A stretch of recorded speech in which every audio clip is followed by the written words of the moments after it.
Welcome, everyone. Good morning, or whatever time of day it is for you around the world. Welcome to another LinkedIn Live with me, Marc Stcherbina from Winning EQ. I help companies improve their performance and their culture by elevating the emotional intelligence of its people. Now, we know that it's no longer May, which means it's no longer Mental Health Awareness Month officially.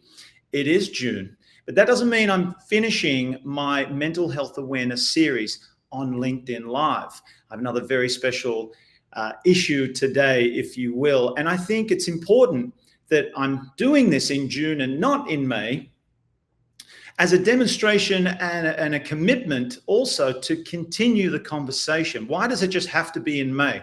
It's great that all the awareness is generated, but we need to keep it going. So in honor of keeping the momentum of these mental health discussions, we're doing it in June.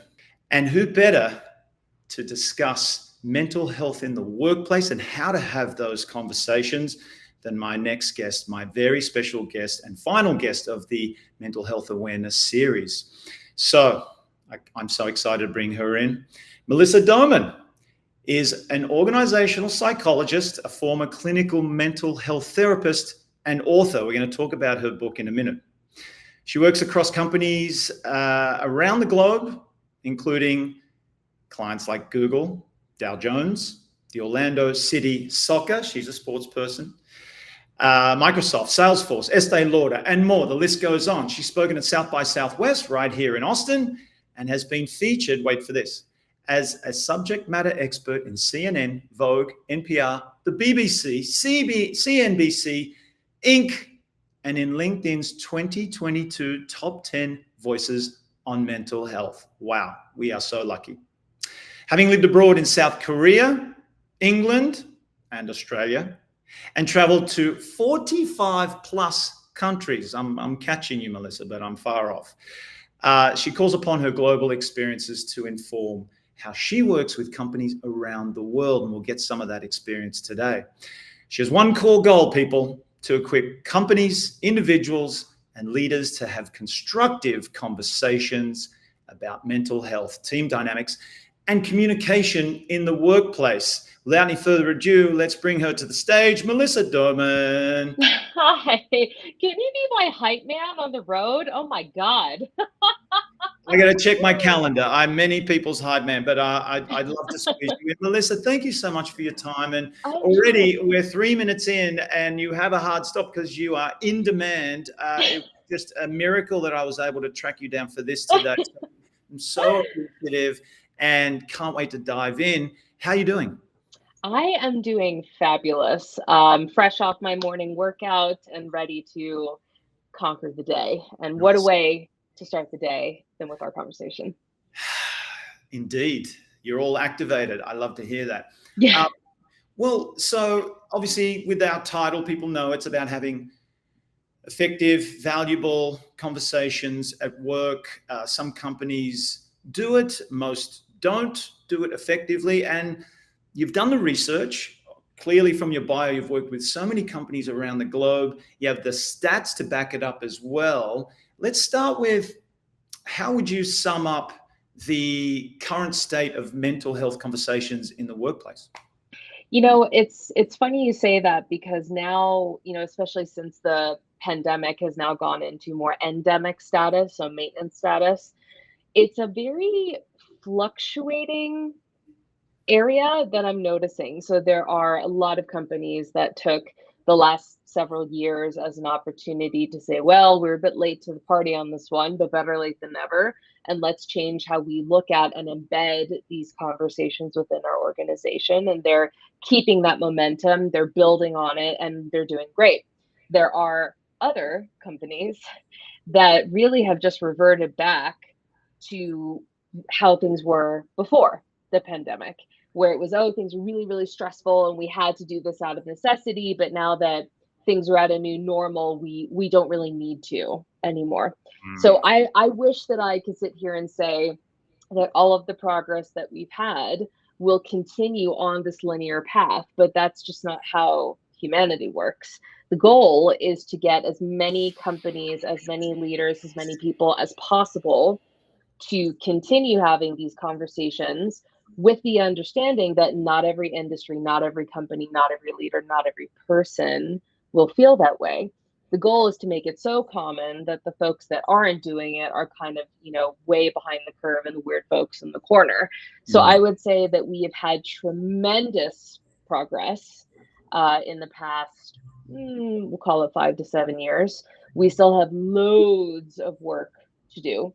But Yeah. what I would say is where we are now, especially as a born of necessity from the pandemic, is that talking about it is much more expected, and that more folks are trying to figure out what that looks like for it to be successful. What are some of the barriers to having these mental health conversations for these companies that aren't quite up to speed yet? So I will say, in some cases, it is barriers, and in other cases, it is just a total lack of willingness. Mm. There's still some organizations and even leaders within organizations who just will not refuse to go to that place for a whole myriad of excuses. They call them reasons. But when we think about the roadblocks, so I tend to think about them in two categories. You have the inside of work roadblocks and the outside of work roadblocks. So the inside of work roadblocks are they are plentiful, but it could be down to they just don't know where to start. It could be that emotional stoicism has been consistently encouraged in that workplace, and therefore, why would anybody think that Mm. they have this psychological safety or permission to talk about struggles in the workplace if a lot of people are constantly going, I'm fine. See, I'm fine.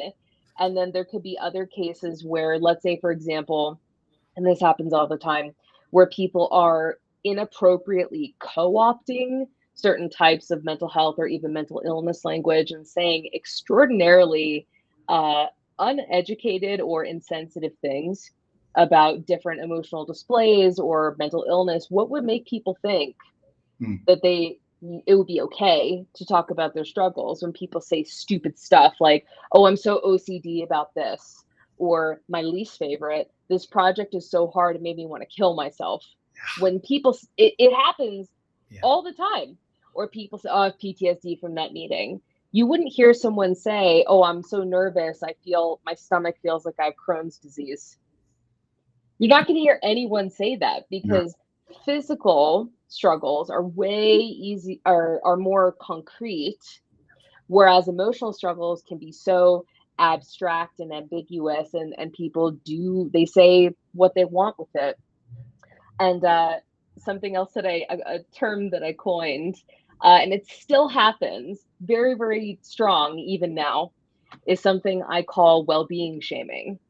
Mm. Now, let me ask you, I realize that you're a, former professional athlete, and this question may not necessarily apply to you the way it would to others.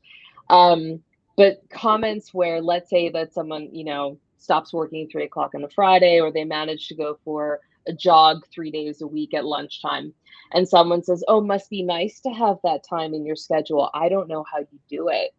Or I wish I had the courage to stop work at 3 o'clock on a Friday, but good on you that you do it.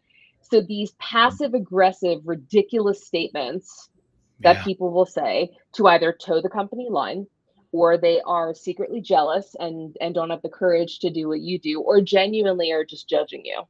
Yeah. Now, these are just a few inside of work roadblocks that make people go, ha, hard pass, no thanks, I'm not going to talk about it.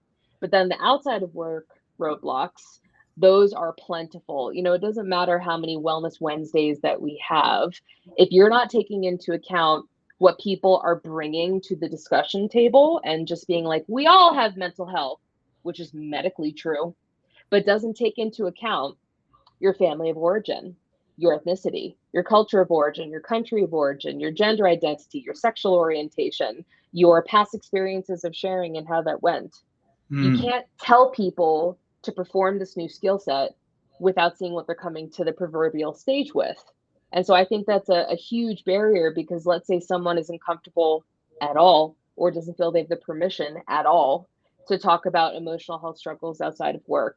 What would make them think that they have the the safety and the permission to talk about it in an environment of potential consequence? What would make them think that? So these are just a few of the obstacles that people may not be thinking about. I'm fat. Yeah, as you mentioned, yes, yes, notice that absolutely. And even in professional sports, right, there were different kinds of shaming, and it just comes down to, you say it a lot, the lack of emotional intelligence and self-awareness to know that you are jealous and you're projecting that onto someone else, and then it makes them feel bad and not safe, as you said. Brilliant stuff, Melissa. So, okay, so what are some of the ways that these barriers can be broken down, or even to invite willingness to have conversations? I'm more direct than most. Good. So please take that with a grain of, take that for what it is. So let's start with the well-being shaming, for example. Mhm. Now, again, I'm more direct than most, but in that sort of situation, it really comes down to not that you need to, but the statement of why you're doing it and inviting a conversation without kind of blowing your lid. Here's what that could sound like. So let's say, Mark, I'm going to pick on you for a minute. Say a well-being shaming comment to me as if we were colleagues.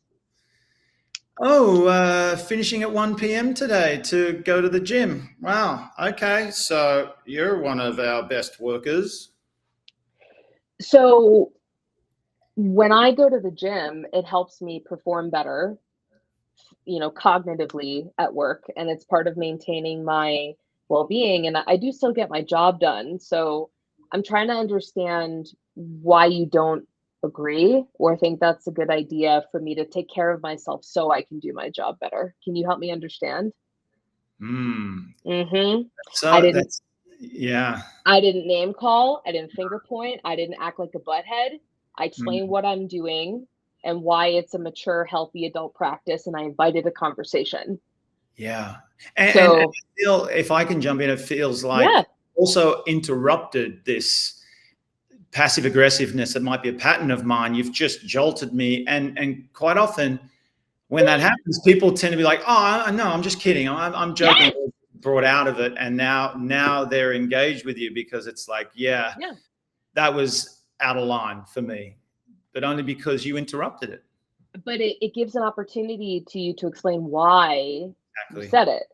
And Mhm. so let's say intergenerational differences around mental health at work. Those are gigantic. Yeah. We have 5 generations in the workplace, none of whom agree about the discussions about mental health at work, or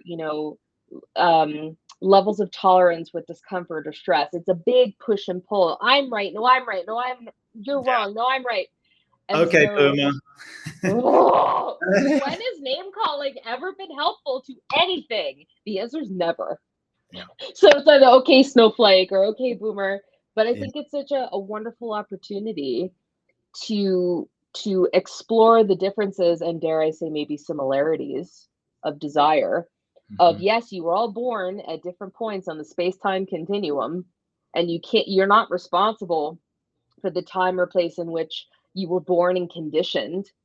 So why not just have a conversation about what those differences are and try to find some form of commonality, and building a bridge and attempting to meet in the middle, as opposed to trying to pull each other to the different sides, because that's not how human nature works. Right. People don't like this feeling of trying to be convinced or being told they're wrong. They instantly resist and they go on the back foot. Mm. So I'm all about building bridges and leading with curiosity. So let's say that someone was born in 1952 and we don't agree. And I would say, if you're comfortable sharing, like, could you help me understand, what was it like growing up in the 50s and 60s, and that mental health wasn't spoken about versus where it is now? Like, what is that like for you? Mhm. But I'm also naturally curious. So I think that it's a huge mistake when you have these older generations like crapping on the younger ones, and you don't know what it was like in my day, versus the younger generation saying, this is how things are now, why can't you catch up? It's not helpful at all. It just makes both parties defensive. Totally. So I think it's just about laying it all on the table and doing a bit of compare and contrast and saying, where can we meet in the middle? So, listen, I love the book. It's right behind you. Let's talk about it, because there's a particular part that grabbed me in there. A term that you coined, might not be you, but positive. What was it? Toxic positivity. Oh, I didn't coin that term. I wish I could say I did. I know. You mentioned and you elaborated on it, and it's fascinating. While we're talking about that, let's have a look at give people an opportunity to see the. Ooh, fancy! Yeah. Look at that. Yeah. Well, just look at it, people. Scan the QR code. Get yourself a copy. I've read it. I've listened to it. It's on Audible audiobook as well. Kindle. Yeah. I love that. And most of what you've been outlining, you can find in this book, and much, much more. So back to toxic positivity. More about that, and how it's detrimental to organizations. Yes. So, yeah, I wish I could say I coined that term. I very much didn't, but it's nice to, have it be relevant with the book. So the thing is that if you think about the feeling wheel from Dr. Gloria Wilcox, Willcox, we are born and develop with dozens and dozens and dozens of emotions prepackaged out of the box, none of which are clinical, for a very clear reason, to let us and other people know, what's going on in the environment, how we should respond, if something's wrong, if we need help, etc. The thing is that when toxic positivity is encouraged, it's basically always look on the bright side. What's the good that can come out of this? How are we going to fix it? Just, always choosing joy. And did you ever see the film Inside Out by any chance? I'm ashamed. No, it's on my list. And didn't the second one come out as well? Shame. Okay. Sorry. Okay. Yes. Oh my God. For shame. The second one just came out, and I posted about it because I was just riveted. Yeah. So the thing is, these base emotions, joy, sadness, fear, disgust, anger, and they expand in the second film. And one of the key takeaways from the first film is when joy is constantly trying to drive the mood board, that all these other emotions end up kind of pushing through because they serve an evolutionary purpose. And because we're very social creatures, so it's to signal to ourselves and other people what we need and what's going on. And so that's why it is so critical for people to normalize, especially when it comes to mental health at work, to experience the full range of emotions. Now, there is a difference between being aware of your emotions and managing them. I'm not saying if you get angry at work to flip a table.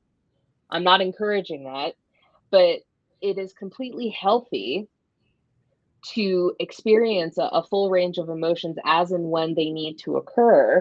And the goal with the mental health at work movement is not for positive mental health.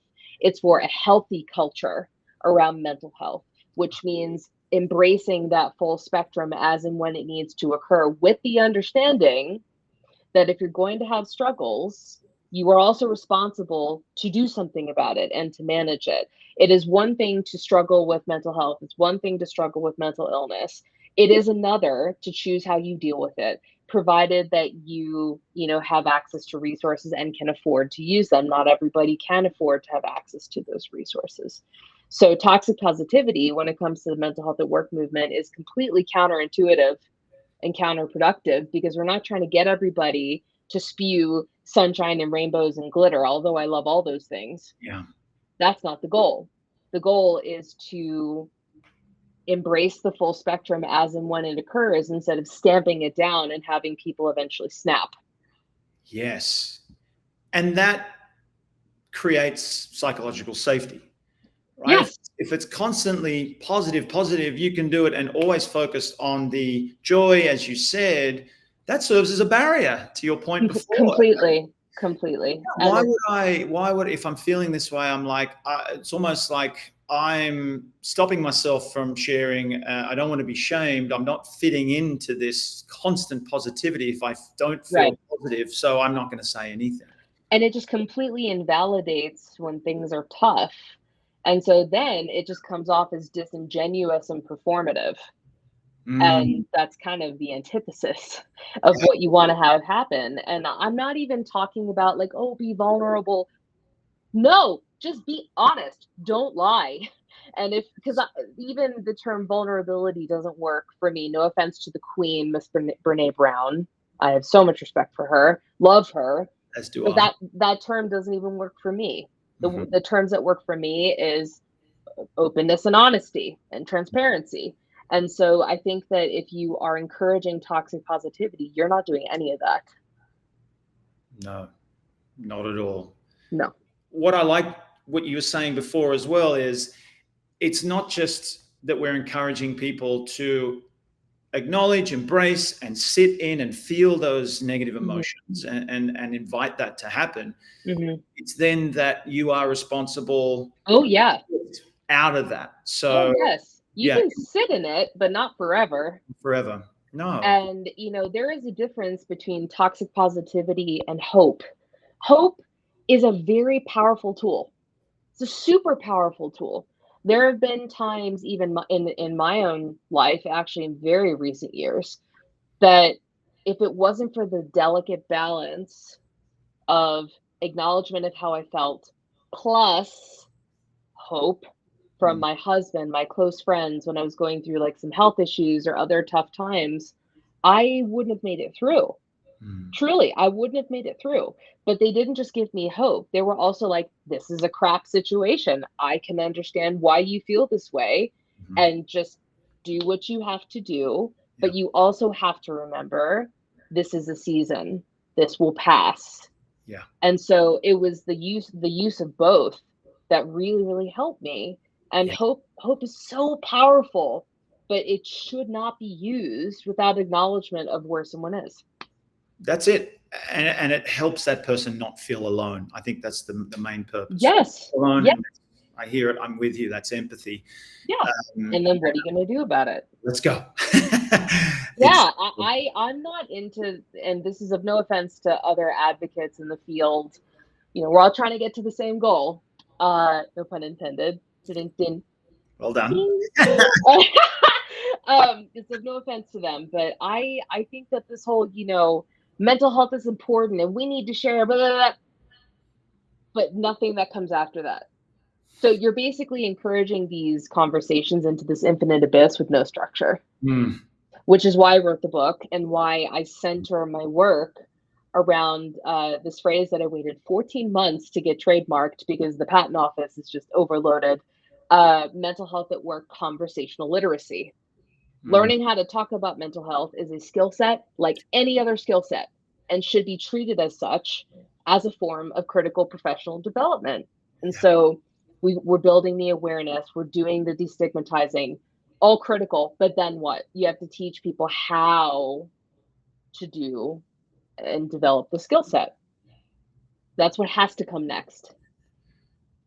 I wrote an article about it too a long time ago on LinkedIn, and it was the awareness that was raised when a former teammate of mine took his life. He died by I'm suicide. sorry. Yeah. It's And thank you for saying it correctly, by the way. yeah, yeah. It's not committed suicide. No, it's not a crime. No. We die by it. It's a form, Hmm. and a lot of people don't have control over it. By saying committed means can Yeah. also suggest there was agency and there was commitment to it, which Yeah. when it's I'm not. sorry you lost them. That's Oh awful. no, thank you, Melissa. It really it shocked the rugby world, the sporting world. A lot of awareness came. There were campaigns around that, which was Yeah. great. The awareness was, look, this is happening. It's you might not be aware of it, but Hmm. athletes struggle too. Look at Oh, this yeah. example, and then the awareness dies down. Hmm. Yeah. To your point, what's being done about it? And Yeah. here's what we can do about it. And here's a program that our sporting organization has implemented. There you go. Here's some Yeah. resources. Melissa Doman, here's a book. Read it. And by the way, just fantastic book. I'm going to put it up again. We have to go. Just read. Thank you. No, because you give some fantastic Thank you. real life situations that we can relate to, a conversation, and here's some words. Here's how you might approach it. And I'm like, yeah, I've said that. And you're like, no. Here's how to do it better. So I thank try you. not to be an ass about it. I hope that when you're reading it, you heard like my nice voice, not my like lecture voice. It actually wasn't your voice at all. So you got someone else to narrate. Oh, you heard the audio book. Of course, I'm an audiobook guy. Look, what can I say? Norma. I ain't got time Norma. to read. I picture myself. My choices were 5 middle-aged British ladies or a 35-year-old woman from New York, and I was like, that's going to be the one. So I wasn't allowed to narrate my own book. I was really sad about that. And we are all poorer for it, but it's still fantastic. Melissa, I realize we got to get you away. Do you have time? I like to do this with all my guests, if possible. Yeah. Do you have time to leave us with a chunk of your brain in the form of 3 to 5 takeaways that individuals can take away to help engage with colleagues and allow meaningful conversations? So I am a big fan of starting with the back end, as it were. I think that it's great to take action. I think that before you do that, you have to reflect on where you are and why. So I would say if any of you who are on here today are feeling nervous, uncomfortable, insert other emotion about talking about your own mental health in a work setting or supporting other people, I would reflect on why that is. Where does that come from? How did those feelings come to be? And what do you feel you need to do to overcome those feelings and why? I would also think about if you want to share about your own mental health in the workplace, I would think about who you want to do that to. What do you want to share? What do you want them to do with that information? What are the critical things that you want them to take away to do with that information? And I think it's really about understanding if I'm going to share about my mental health at work, what is my purpose of doing that? Not just sharing for the sake of sharing. And the last thing I would say is that before taking action, it's really about having the right education to make sure that you're doing it the right way, because messing up these conversations at work can be not great. So if this is a newer skill set for you, bravo. I'm super happy you want to do it, but make sure that you are responsible to learn about how you're talking about it, whether it's about yourself or supporting other people, to make sure you're doing it the right way. As uncomfortable as it makes me, I will plug my own materials. I did write a book on how to do that. And I also have 3 LinkedIn Learning courses, 2 of which are aimed for leaders and 1 for individual contributors. And I also provide lots of, deliverables and services for different organizations. But do your homework if you want to take that action. So those are my takeaways. Thank you so much. Brilliant. And you just mentioned, my next question was, how do we find you? How do we hire you? How do we support you? Yeah. LinkedIn Learning sessions sound amazing. I'm going to put them up as well after this in post, in the edit. And of course, go to the website, people. Go to this website. Everything can be found there. Yes, you've got the book, you've got everything. Your resources, everything. You can learn Right. more about Melissa, and you can send her a message to say, please come and help my company. Please come and help me. Yeah, the best way to contact me is my website, melissadoman.com, or on LinkedIn. And if you want some edutainment about mental health at work, I'm your girl. Well, I think everyone got a good taste of that, and they know what to expect, and they're going to be, your phone's going to be ringing off the hook. That's quite an old term. What's the 2024 version of that? Your inbox is going to be inundated. Your phone will be pinging. Hey, I used to love using those rotary phones back in the day, and I'm actually considering going on eBay and getting one just for show, because I don't have a landline. No, it wouldn't be connected to anything, but no, I would just be like, hello. It'll make me feel good. You're a retro girl. Oh, yes. Same here. Yes. Love it. Melissa, I'm going to let you get going. You have a lot to do, and we are so grateful to have you today. Oh, thanks for having me. We just kept picking your brain, but we got so much value from that today. Forever grateful. Thank you. Oh, my pleasure. Thank you so much for having me, and hope that folks do something with what they've heard today. I'm sure they will. I'll make sure they do. Don't you? Oh, we'll find you if you don't. Melissa, go get them. Go continue to change the world the way that you're doing, and I'll see you soon at a rugby stadium near you. Yes, very excited. August in Denver, and it'll be the first rugby match I've seen since 20 years ago at the Rugby Sevens Commonwealth Games in Australia. I I just love that you saw that, that you know that. A buddy of mine always is Australian, and he gets a kick out of introducing me to Americans as Commonwealth Games bronze medalist. Woo! And I'm just like, and they're like, oh, they don't, no idea what he's talking about. And he No, knows most that. Americans don't know. So there you go. Wow, look at All of that. a sudden, I made this all about me. There you go. And that's for you, Sebastian Terry. I'm going to wear this around my neck next time I'm with you. Oh my gosh, please. Great photo op. Melissa, I'm taking up too much of your time. Thank you so much again. And we really appreciate you. Oh, my pleasure. Thanks for having me. Bye, Melissa. Thank Bye. you. Wow. Oh, we are, I mean, what a way to cap off the mental health awareness series, folks. I'm not going to say I hope you enjoyed it, because I know you enjoyed it. And please reach out to her. She's so accessible. She's hard to track down because she's so in demand. She's working with so many companies, and you can obviously see why. All right. Stay tuned for the next LinkedIn Live. Thanks for joining us. Those that popped in and out, have a great rest of your week. It's been a lot of fun.